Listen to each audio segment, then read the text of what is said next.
Varicose veins కి సరైన చికిత్స కోసం సంప్రదించండి ఎవిస్ హాస్పిటల్. ఘోష ప్రఘోష శమనాయ మధో గుణేన మధ్యే బబంధ జననీ నవనీత చోరం తద్బంధనం త్రిజగతాముదరాశ్రయాణం ఆక్రోశ కారణమహో నితరాం బభూవ. భాగవత కథాసుతకి స్వాగతం. చాణూర ముష్టికుల్ని సంహరించిన అనంతరం కృష్ణుడు కంసుణ్ణి సంహరించాడు. కంస వధ తర్వాత తన అమ్మా నాన్నల దగ్గరికి వెళ్ళాడు. అయితే మొదట పిల్లల్ని చూసి ఇంత లోకోత్తరమైన కార్యాలు చేసే వాళ్ళని లోకేశ్వరులుగా భావించి పిల్లలని దరి చేరలేదట వసుదేవుడు దేవకిదేవి. అయితే కృష్ణుడు వారిని తన విష్ణుమాయలో కప్పివేసి మళ్ళీ తమ సంతానం పట్ల వాళ్ళకి ఆసక్తిని కలగజేశాడు. పిల్లల్ని కౌగులించుకుని చాలా సంతోషించారు. ఈయన ఎట్లా పాదాలు పట్టుకుని అమ్మా నాన్నకి చెప్పాడు, మీ సంతానమై పుట్టి కూడా మేము మిమ్మల్ని ఏ రకంగానూ రక్షించలేదు, మా దారిని మేము ఉన్నాము. మేము వ్యక్తులు మానవులుగా పుట్టిన వాళ్ళు ఏం చేయాలి? తల్లిదండ్రుల్ని, వయోవృద్ధుల్ని, చిన్న బిడ్డల్ని, గురువుల్ని, బ్రాహ్మణుల్ని, సాధువుల్ని మొదలైన వాళ్ళని సమర్థులై ఉండి కూడా పోషించకుండా ఉంటారో వాళ్ళు బతికి కూడా వృధా. మేము మిమ్మల్ని వదిలిపెట్టేసి మా దారిని మేము ఉన్నాము, మీకు చాలా ఓర్పు ఎక్కువ, మా కారణంగానే మిమ్మల్ని కంసుడు చెరసాల్లో పెట్టి బాధిస్తున్నా కూడా సామర్థ్యం ఉండి కూడా, వారించగలిగిన సామర్థ్యం ఉండి కూడా మేము దయమాలిపోయి క్రూరులుగా ఉండి మా దారిని మేము కపట వేషాలు వేసుకుంటూ ఉన్నాము, మా లోపాలు మన్నించండి అని చెప్పి. అంటే నాకు బుద్ధి లేదు నాన్న, నేను బాగా చూసుకోవాల్సింది, నేను సరిగా చూడలేదంటే, లేదు నాయన నీకంటే నాకెవరెక్కువ అంటాడు తండ్రి. వ్యామోహంలో పడిపోతారు ఆ మాటలకి. అట్లా వాళ్ళకి సంతోషం కలిగించే చాలా మాటలు చెప్పాడట కృష్ణుడు, మోహింపజేసేసాడు. అట్లా మోహింపజేసి వాళ్ళు చాలా ఆనందంతో పిల్లల్ని తమ కుమారులని ఒళ్ళో కూర్చోబెట్టుకున్నారు. ప్రేమాతిశయంతో మాటలు రాక మౌనం వహించారు. కన్నీళ్లతో కుమారుల శిరస్సులు తడిపేశారు.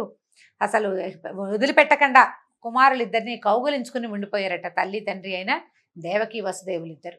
కాసేపటికి వాళ్ళు స్వాంతనం చెందాక తల్లికి తండ్రి అయినటువంటి ఉగ్రసేన మహారాజును చూసి కృష్ణుడు ఇట్లా చెప్పాడట, రాజేంద్ర, ఏయాతి శాపం వల్ల వీరులైనప్పటికీ యాదవులు రాజపీఠం అధిష్ఠించడానికి వీల్లేదు. కాబట్టి ఈ భూమికి నీవే అధిపతిగా ఉండు, మేము నిన్ను సేవిస్తాం, మేము రాజ్యం తీసుకోము. అంటే రాజు కృష్ణుడి చేతిలో మరణించాడు. ఇప్పుడు రాజు ఎవరవ్వాలి? అయితే కృష్ణుడు అవ్వాలి, లేకపోతే వాళ్ళ అన్నయ్య అవ్వాలి, అది కాకపోతే వాళ్ళ నాన్న అవ్వాలి. కానీ ఈయన ఒప్పుకోలేదు. కృష్ణుడు ఏం చెప్పాడంటే, మాకు రాజ్యపీఠార్హత లేదు కాబట్టి నువ్వు రాజ్యాన్ని తీసుకో, ఇతర రాజులంతా మేము నిన్ను సేవిస్తూ ఉంటాం కాబట్టి ఇతర రాజులందరూ నీకు కప్పం చెల్లిస్తారు. రాజులేమిటి, దేవతలైనా నీకు కప్పం చెల్లించవలసిందే. కాబట్టి అందరూ నిన్ను శిరసావహిస్తారు. వేడుకతో రాజ్య పరిపాలనానికి సిద్ధపడు, నువ్వు తప్పకుండా రాజ్యం చేయమని ఉగ్రసేన మహారాజుకు చెప్పాడు. ఈ విధంగా పలికి ఏం చేశాడు ఈయన? మధురా నగరానికి రాజుగా ఉగ్రసేన మహారాజుని అభిషేకం చేయించాడు. తర్వాత ఏమైంది? కృష్ణుడు పూర్వం కంసుడి భయం వల్ల ఇతర దేశాల్లో అక్కడ ఇక్కడ పారిపోయి తలదాచుకున్నటువంటి తమ జ్ఞాతులు చుట్టాలు అయిన యదువులు, వృష్టులు, భోజులు, మధువులు, దశార్హులు, కుకురులు, అంధకులు ఆదిగా కలిగినటువంటి వాళ్ళందరినీ పిలిచాడు. వీళ్ళందరూ ఏంటంటే అన్నదమ్ములు, అక్క చెల్లెళ్ళ పిల్లలు, అన్నదమ్ములే, జ్ఞాతులని చెప్తున్నారు. ఇన్ని వంశాలకు చెందిన వాళ్ళని కూడా పిలిచాడు. ఇప్పుడు అంధక వంశం కాదు, వీళ్ళలో దశార్హ వంశానికి చెందిన వాడే అక్రూరుడు, అన్నదమ్ముల వరుస వాళ్ళందరినీ పిలిపించి వాళ్ళకి కలిగేలాగా ధనాధికాల్ని బహుకరించి వాళ్ళ సొంత ఇళ్లలో, అంటే ఇళ్ళు వదిలిపెట్టి పారిపోయారు, వాళ్ళ ఇళ్లలో వాళ్ళు ఉండేలాగా ఏర్పరిచాడట. తర్వాత ఏమనుకున్నారు? ఆ మధురా నగరంలో ఉన్న పట్టణంలో ఉన్న వాళ్ళంతా చాలా సంతోషంగా కలిసి ఉంటూ ఎంత బాగున్నారో అట. అప్పుడు ఈయన ఏం చేశాడంటే, కృష్ణుడు, బలరాముడు నందుడి దగ్గర కూర్చున్నారు. మేము తండ్రిని చూడలేదు, తల్లిని చూడలేదు, యశోదాదేవి నువ్వు మీ ఇద్దరే మా తల్లిదండ్రులని భావిస్తూ ఉన్నావు. ఇంతకుముందు ఎవ్వరు ఏ తల్లిదండ్రులు తమ పిల్లల్ని ఇంత గారాభంగా పెంచల, అంత గారాభంగా మీ ఇద్దరు మమ్మల్ని ఇద్దరిని పెంచారు. మీ మంచితనం వల్లే, మీ గొప్పతనం వల్లే ఏ వయసుకు తగిన ఆట ఆ వయసుకు ఆడుకుంటూ మేము హాయిగా పెరిగాం మీ నీడలో. ఇక్కడ మధురా నగరంలో ఉన్న చుట్టాలందరికీ మేలు కలిగించి పట్టణంలో ఉన్న వాళ్ళందరూ సుఖశాంతులతో ఉన్నారని చూసుకుని అప్పుడు మేము మళ్ళీ రేపల్లెకి వస్తాము, మన వాళ్ళందరికీ చెప్పండి అని చెప్పాడు. మీరు గోకులంలో ఎంతో ప్రేమతోటి మమ్మల్ని ఎంత బాగా చూసుకున్నారో ఆ ప్రేమని, ఆ ప్రేమాతిశయాన్ని, ఆ ఆపేక్షని మేము ఎప్పటికీ మర్చిపోలేము అని చెప్పి కృష్ణుడు ఆ వస్త్రాలు, ఆభరణాలు వాటితోటి అందరికీ బహుకరించి వచ్చిన గోపాలకులందరికీ నందుడి వంశం వారికి, నందుని స్నేహితులు, ఆయన వెనకాలుండే సేవక జనం మొత్తం అందరినీ కూడా చక్కగా తగు రీతిన సన్మానించి పంపించేశాడు వెనక్కి. దుఃఖపడుతూ నందుడు యశోదకి ఏం చెప్పాలి, గోపికలందరూ ఇతని కోసం వేచి ఉంటారు, వాళ్ళకి ఏం చెప్పాలి, రేపు పల్లెలో ఉన్న వాళ్ళంతా కృష్ణుడేడి బలరాముడేడి అంటే ఏం చెప్పాలో తెలియక ఈ కొడుకుని వదిలిపెట్టడానికి మనసు రాక దూడని వదిలిపెడుతున్న ఆవులాగా అమిత దుఃఖంతో నందుడు మిగిలిన వేపర్లకు చెందినటువంటి జనం అంతా కలిసి తిరిగి వెనక్కి వెళ్ళిపోయారట. అయితే అనంతరం వసుదేవుడు చాలా గొప్ప చరిత్ర కలిగిన తన కుమారులకి గర్గుడు మొదలైన బ్రాహ్మణ పురోహితుల సన్నిధిలో యథావిధిగా ఉపనయన సంస్కారం జరిపించాడు. ఉపనయన సంస్కారం చేసిన తర్వాత విద్యాభ్యాసానికి పంపిస్తారు. మామూలుగా పిల్లలకి ఏం చేసేవాళ్ళంటే అప్పట్లో గర్భాష్టమం అని 7 ఏళ్ళు నిండుతూ ఉండగానే ఉపనయనం చేసి విద్యాభ్యాసానికి గురుకులానికి పంపేవాళ్ళు. ఎక్కడ ఈ క్షత్రియుల ఇళ్లల్లో పెరిగితే గనక ఈ అబ్బాయి క్షత్రియులైనప్పటికీ గోపాలుల వంశంలో పెరిగాడు. క్షత్రియులే కానీ గోపాలకుల వంశంలోకి గోవులను పాలించే వాళ్ళ దగ్గర పెరగటంతో వాళ్ళకి ఉపనయన సంస్కారాలు అవి అలవాటు లేవు. ఏ వయసుకి తగిన పనులు ఆ వయసుకి నేర్పించటమే వాళ్ళ పద్ధతి. ఆ పద్ధతి ప్రకారం అక్కడ పెరిగాడు. ఇక్కడికి వచ్చేసరికల్లా ఇంచుమించుగా 15 నుండి 16 సంవత్సరాల వయసు వచ్చేస్తుంది. ఇద్దరు 16, 17 ఒక ఏడాది తేడాతోటి అంత వయసున్న పిల్లలే. అప్పుడు ఉపనయన సంస్కారం చేశాడు. కాబట్టి కృష్ణుడు కూడా వయసు దాటాకే ఉపనయనం చేసుకున్నాడు అనమాట. ఈ ఉపనయనం అయిన తర్వాత ఏం చేశాడు, అందరి నుంచి చక్కగా మంచి మంత్రాలు అవి అందుకుని ఈ ఉపనయనం జరిగిన తర్వాత ఏం చేశారు, ఈ పిల్లలిద్దరిని విద్యాభ్యాసానికి పంపాలనుకున్నారు. ఈ ఉపనయనం సందర్భంలో ఎంతమందో బ్రాహ్మణులకి ఆవులు, బంగారము ఎన్నో దానం చేసేట. కుమారుడు పుట్టగానే 10,000 ఆవుల్ని దానం చేస్తానని మనసుతోటి సంకల్పించిన వాడు ఉపనయనం అప్పుడు ఆ ఆవులన్నిటినీ దానం చేశాడు. తను ఎట్లా సంకల్పించుకున్నాడో ఆ రకంగా దానాలు చేసేసాడట. తర్వాత ప్రత్యక్ష దానం అప్పుడు మనసులో చేశాడు. యాచకులకి వాళ్ళకి ఏవేవి కావాలంటే అవేవి సమర్పించేట. ఈ విధంగా బ్రహ్మచర్య వ్రతాన్ని తీసుకున్నటువంటి బలరామకృష్ణులు అందరిలాగానే ఎట్లా భూమిలో ఉన్న రాజకుమారులంతా ఏ రకంగా అయితే విద్యాభ్యాసం చేస్తారో అదే రకంగా విద్యాభ్యాసానికి బయలుదేరారు. సమస్తం తెలుసు వాళ్ళకి, జగద్గురువులు, ప్రపంచానికే నేర్పగలిగిన వాళ్ళు. అయినా కూడా మానవుల విధానం ప్రకారం చేయవలసిందే. మనిషిగా పుట్టాం కాబట్టి మనుషులు ఏం చేస్తారు, మానవులు ఎట్లా ప్రవర్తిస్తారు, విద్యని ఎట్లా పొందుతారు. గురూపదేశం లేకపోతే మానవులకు పనికిరాదు, గురూపదేశం ఉండాలి.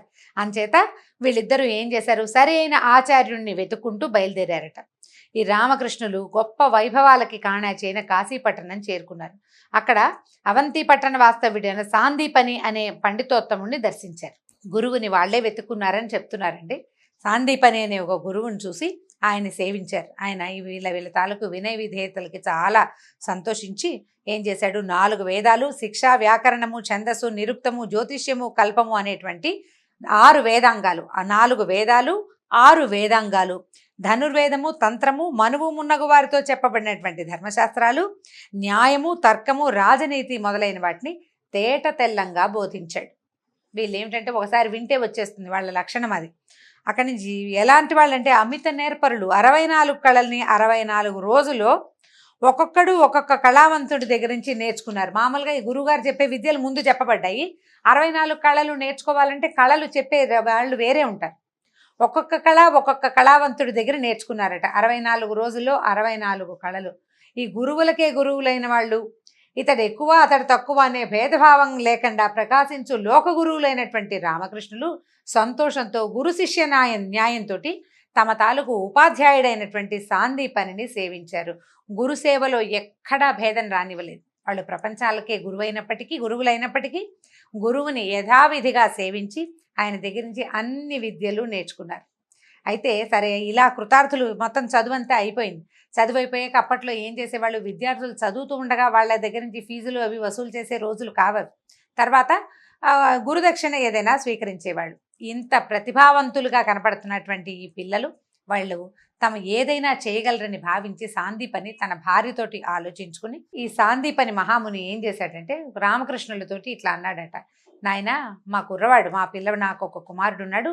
పూర్వం సముద్రంలో ప్రభాసం అనే తీర్థంలో, అంటే సముద్ర తీరాల్లో ప్రభాస తీర్థం అని ఒక తీర్థం, అదే ఇప్పటిది మన గుజరాత్లోని సోమనాథ్ క్షేత్రం ప్రభాస తీర్థం అంటారు. చాలా విచిత్రంగా శ్రీకృష్ణుడు అవతారం చాలించింది కూడా ప్రభాస తీర్థంలోనేనండి. ఆ విషయం తర్వాత చెప్పుకుందాం. సందర్భవశంగా వచ్చిందని ఆ వాక్యం ఇక్కడ చెప్తున్నాను. నిజానికి సందర్భోచితమైన విషయం కాదు. ఆ ప్రభాస తీర్థం అనేసరికి ఆ మాట జ్ఞాపకం వచ్చిందనమాట. అయితే ఈ ప్రభాస తీర్థంలో స్నానం చేస్తూ మునిగిపోయాడు, మళ్ళీ కనపడలేదు. మీరు దయాసముద్రులు, గురువు కోరిన కోరిక తీర్చాలనే సదుద్దేశం కలిగిన వాళ్ళు కాబట్టి అందరికీ ఆశ్చర్యం కలిగేలాగా మా కుమారుని మాకు గురుదక్షిణగా సమర్పించండి అని అడిగాడు. ఇది మీ కర్తవ్యంగా భావించండి, నా కుమారుణ్ణి నాకు దక్కించమన్నారు.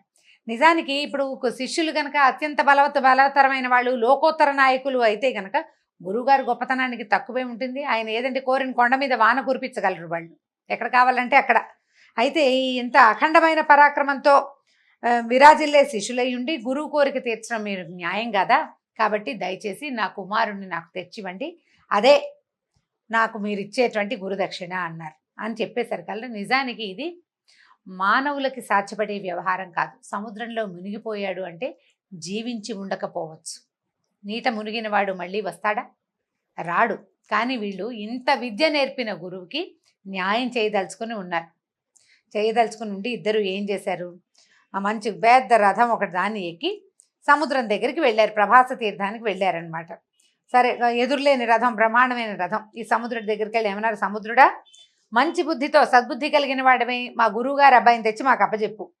ఏమైనా కనుక సమాధానం సరిగ్గా చెప్పకపోయావో అంటే ఎదురు మాట్లాడేవో నిన్ను ఇంకింపజేసే బాణాలు వేస్తాం మేము నీ మీద అని గట్టిగా చెప్పారు. చెప్పేసరికల్లా సాగరుడు మానవ రూపంలో వచ్చాడు. దైవ రూపం అంటే ప్రత్యక్ష రూపంలో వచ్చి, మానవ రూపం అని చెప్పకూడదండి, ప్రత్యక్షంగా కనపడ్డాడు. ప్రత్యక్ష రూపంలో వచ్చి నా మాటల్లో నేనేమి మోసం చేయను, ప్రభాస తీర్థంలో అందమైన ఆకారం గలవాడు మంచివాడు అయిన బ్రాహ్మణ బాలుడు స్నానం చేస్తుండగా తరంగం ఒకటి పైకెగసి భయంకరమైన వేగంతో అతని లోపలి తీసుకుపోయింది. అయితే అప్పుడు ఏమైంది, ఆ లోపలికి వెళ్ళేసరికల్లా ఈ సముద్రంలో ఉన్నటువంటి పంచజనుడు అనే ఒక రాక్షసుడు, దైత్యుడు ఆ కుర్రాన్ని మింగేశాడు. కాబట్టి నాదేం లేదు, నేను కాదు ముంచింది, అక్కడ ఒక రాక్షసుడు ఉన్నాడు, వాడు లాగేశాడని చెప్పాడు. అని చెప్పి ఆ రాక్షసుడు ఎక్కడుంటాడో చూపించాడనమాట. శ్రీకృష్ణుడు ఏం చేశాడట, శంఖం పూరించి పిలిచాడు. అక్కడ దాకా వెళ్ళిపోయి పిలిచేసరికల్లా ఈ పంచజనుడు భయ సందేహాలతో చాలా భయపడిపోయాడట వాడు. ఈ కృష్ణుడు సాగర జలంలో ప్రవేశించాడు. ప్రవేశించి బంగారు పింజలతో బ్రహ్మాండమైన బాణాలు, అంటే చక్కటివి అతి పదునైనవి మెరిసిపోతూ బంగారపు రంగులో మెరిసే బాణాలని వేసి ఈ పంచజనుడి పొట్ట చీల్చాడు. పొట్ట చీల్స్తే ఆ పొట్టలో విప్రకుమారుడు కనపడలేదు. అయితే ఈ కృష్ణుడికి నచ్చలేదు, ఇదేమిటి వీడిని చంపేసిన తర్వాత కూడా ఇది కనపడలేదని ఏమనుకున్నాడు. అయితే ఈ కొట్టినప్పుడు ఏమైంది, వీడి శరీరంలోంచి పాంచజన్యం, ఒక శంఖం ఉద్భవించిందట. వాడు సముద్రంలో ఉండేవాడు కదా, సముద్రంలో ఉండే ఒక శంఖ రూపిగా బయటకు వచ్చాడు. వాడి పొట్టలోంచి అది వచ్చిందట. పంచజనుడి నుంచి జన్మించింది కాబట్టి పాంచజన్యము అనే పేరు వచ్చింది ఆ శంఖానికి. ఆ పాంచజన్య శంఖాన్ని తన చేతిలోకి తీసుకున్నాడు. ఆలస్యం చేయకుండా తన బలరాముడితో కలిసి రథం ఎక్కి అన్నయ్యతో కలిసి యమసదనానికి బయలుదేరాడట. అంటే రాక్షసుడి గర్భంలో కనపడని విప్రకుమారుణ్ణి యముడు తీసుకెళ్ళిపోయి ఉంటాడు. రాక్షసుడు తినేశాడు. అతని ప్రాణాలను ఎవరు తీసుకెళ్తారు, ఎవరి ప్రాణాన్నైనా తీసుకెళ్లేవాడు యముడు. యముడు ఇంటికి పరిగెత్తారనమాట వీళ్ళిద్దరూ. వెళ్ళేసరికల్లా ఆ నగరం పేరేంటంటే సంయమని, సంయమనము కలిగింది అనమాట. ఆ సంయమని అని పేరు కలిగినటువంటి యమపురానికి చేరి బయట నిలబడి ప్రళయకాల మేఘంలాగా అలాంటి ధ్వనిని కలగజేసే శంఖాన్ని పూరించాడట. ఈ శంఖ శబ్దాన్ని వినేసరికల్లా యముడు అనుకున్నాడు, ఇదేమిటి, నేను ఇంత బలశాలిని, ఇంత గొప్పవాడిని, ఏ ప్రాణి నా నుంచి తప్పించుకోలేదు, నాకు కోపం తెప్పించేలాగా ఎవడో నా వాకిట్లో నిలబడి శంఖం పూరిస్తున్నాడు, వాడి సంగతి చూస్తానని బయటికి వచ్చిన యముడు పక్కపక్కన నిలబడిన బలరామకృష్ణుల్ని చూడంగానే అతనికి తెలిసిపోయింది, తమ లీలను చూపటానికి నరావతారంలో జన్మించినటువంటి నారాయణ స్వరూపునిగా కృష్ణుణ్ణి, ఆయన యొక్క సహోదరుడిగా ఆదిశేషువుని గమనించాడు, తెలుసుకున్నాడు. స్వరూపం చూడంగానే తెలిసిపోయింది నారాయణ స్వరూపం. తెలియగానే వెంటనే ఏం చేశాడు, పరమ భక్తితోటి పాదాల మీద పడ్డాడట. నా ఇంటికి వచ్చావు, నీకు ఏం కావాలో చెప్పమని అడగంగానే అప్పుడు అచ్యుతుడు ఏం చెప్పాడంటే, ఓ యమధర్మరాజా, మా గురువు యొక్క కుమారుడు, అతనిలో ఏం తప్పుందో తెలియదు, నువ్వు అతన్ని తెప్పించేసుకున్నావు నీ దగ్గరికి, అతన్ని నాకు అప్పచెప్పు, అతను కావాలి అనగానే యమధర్మరాజు ఇంకొకళ్ళ దగ్గర అయితే వీడికి సమయం అయిపోయింది అలాంటివి చెప్పేవాడేమో, కానీ భగవంతుడి దగ్గరికి ఏం చెప్తాడు, వెంటనే ఇదిగో వీడు తీసుకెళ్ళిపోండి అని చెప్పేసి సాందీపని మహర్షి కుమారుణ్ణి తెచ్చి అప్పచెప్పేశాడట. ఆ కుమారుణ్ణి తీసుకుని గురుకుమారుడితోటి బలరామకృష్ణులు ఇద్దరు భూలోకానికి వచ్చి కుమారుణ్ణి సాందీపని మహర్షికి వాళ్ళ గురువు గారికి అప్పచెప్పారు. ఇంకేం కావాలో చేయమని అడిగారు. అడిగేసరికి ఆయన అన్నాడు, నాయన మీరు గురుదక్షిణ్ణి తెచ్చి అప్పచెప్పారు. మీలాగా చేయగలిగేవాడు, ఇంత లోకోత్తరమైన కార్యం చేయగలిగిన వాడు ఎవడు ఉండడు. మీ యశస్సు దిగంతాల వరకు వ్యాపిస్తుంది. ఎవరైనా సరే ఈ యమసదనం నుంచి గురువు కోరాడని కుమారుణ్ణి తెచ్చిపెట్టగలిగే వాళ్ళు ఉన్నారా? యమసదనానికి వెళ్ళిన పిల్లాడు చచ్చిన పిల్లవాడిని తెచ్చివ్వడం అంత సులువా? మీరు కాబట్టి ఈ పని చేశారని, ఎప్పటికీ మీ తాలూకు గొప్పతనం ప్రపంచంలో నిలిచి ఉంటుందని దండం పెట్టాడు.